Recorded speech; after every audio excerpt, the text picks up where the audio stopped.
Very diplomatic. There you go. Well, you'll be getting back because you're touring, I think, in autumn in the country. That's right. The tickets go on sale today, and we will be touring in, I think it's October we start. So I'll be going all over the country, bigger tour than last year, and I love going out on tour. I love going out on the road and seeing all of my fans and my Johnettes and the followers and everybody who come to see me and seeing them there bebopping in the front. It's brilliant. Absolutely brilliant. Well, it's been great to have you with us. Not quite done with you yet. Ladies and gentlemen, John Barrowman.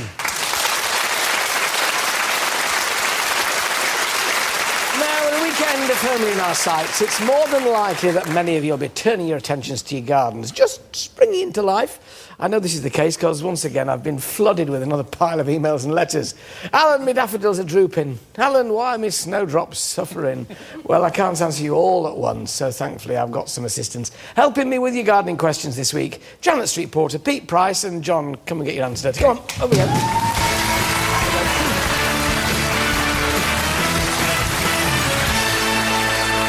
Thank you, my little apprentices. Pete, lovely pair of glasses. What's the first question? The question is, it's from Jane Reed, and it's an email. I've just started keeping chickens in my back garden, but which plants should I avoid and which are OK? I found out that rhubarb could poison them. I hope she hasn't killed any.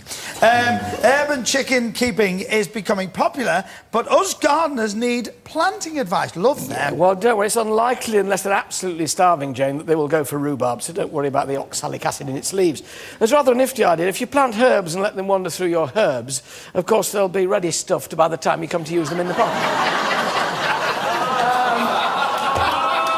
But as a man who keeps chickens and has kept them for 20 years at home, chickens and gardens don't mix. You see these lovely pictures in magazines, don't you, of a chicken wandering among an herbaceous border. Believe you me, the moment the photo's been taken, they've whipped it out the border and into an enclosure with a higher fence than this. My chicken fence is about 3 feet high, palings, and I've got a little electric wire around it from a battery to keep the foxes out.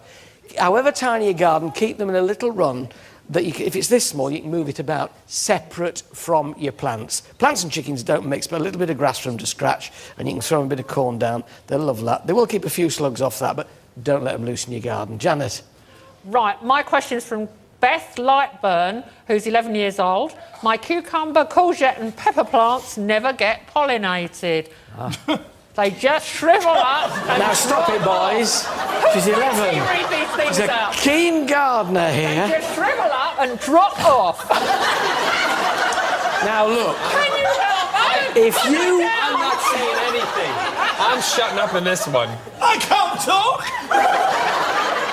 Pete's having a turn. If you want to get them like this, if you want them looking like this, right, there's several things. Now, let's be serious for a minute, because with your courgettes, the courgettes aren't out, they're not even planted at the moment. Inside a flower, this flower here has got both male and female parts, which is like a courgette flower. Well, not like a courgette flower, it's like a pepper flower. It's got male and female parts, and you get the pollen from the stamens onto the stem with a little paintbrush, you can do that. But the thing about courgettes when you plant them, if you plant them in very cold weather, at the end of May it's often quite cool, they tend to produce more male flowers than female flowers. There are two kinds of flower on a courgette. It's the female flower that has the courgette behind it. So the warmer weather and spacing your plants further apart, and just putting them out a little bit later, will make sure that you get more female flowers and therefore more courgettes. Or it's the same on a cucumber plant, but what you don't want to do on a cucumber plant is pollinate them.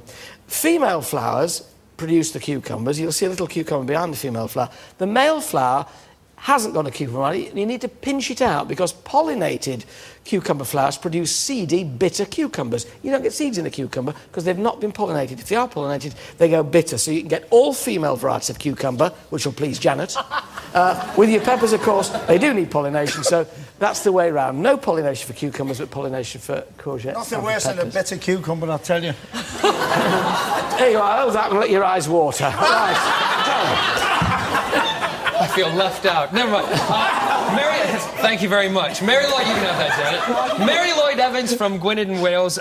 We live halfway up a mountain in North Wales, so many of the vegetables are grown in my greenhouse due to the weather. Yep. Despite adding homemade compost each year, the soil is looking very spent. What would be the best way to rejuvenate it? More compost, more bulky manure. When you put compost and manure on your soil outside, and that's what it needs, to give it food, to give it body and soul, it rots. In a greenhouse, because it's hotter and more humid, it rots faster. Therefore, you need to put more on. You need to do it at least once a year, lots and lots of it. Just keep digging it in. And that's your answer. No other. It's just the whole system is speeded up in a greenhouse because it's hotter and more humid. I've got a quick one back here, which comes from Susan Badman from Hastings, who says, I've got a magnolia called Susan. Hello, Susan. No, there is a variety called Susan, Janet.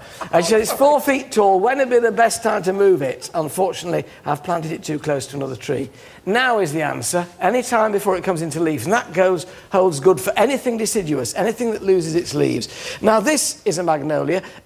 Generally, when you move them, magnolias get a bit of a check. They get a shock to the system. I'm going to we've taken this out of a pot, and I'm going to show you, big strong boy, to plant it in here. Now, most things, come forward, all of you. When you get stuff planted from a pot, and it's root bound like this, you see all these roots in here, you need to tease the roots. Yeah, but on a magnolia, sometimes, come round here, Pete, stop faffing. Get out of the bush, come on. Sometimes those roots are very thick as your thumb. If they're thick as your thumb, don't snap them. So tease these by all means to get them to come out into the soil. You can all get cracking on Janet, that while you I want to be equality? Get on down there. Get in there. But don't break the big roots. Plant of the week this week is this one, which is Garrya elliptica, a variety called James Ruth. No point telling you. Long catkins in winter, evergreen, good for a north or an east-facing wall.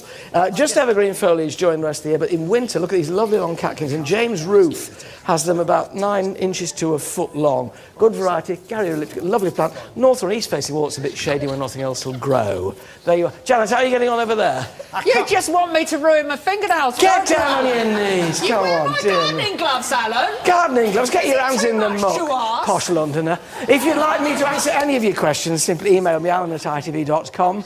Remember to include any photos of your planting peculiarities, and I'll be back in the 80 allotment next week with the grumblers here. For now, though, my thanks to a grumbling Janet, Pete and John. Thank you.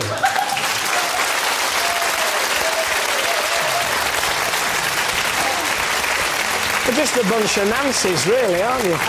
Well, that was an unfortunate comment, really. That's it for tonight. On Monday, I'll be joined by Pete Waterman and co. for the grand finale of the People's Crooner, standing up there, belting out those songs you love. You at home decides who should be Britain's next swinging, singing sensation, not the judges this week, so go in for it. Have yourselves a great weekend. Get out there, plant things, anything that... John, come out of the bush. You're not used to it. And if you've got chickens, do remember, however beautiful they may be, they don't mix with gardens. See you on Monday at 5. Bye-bye for now.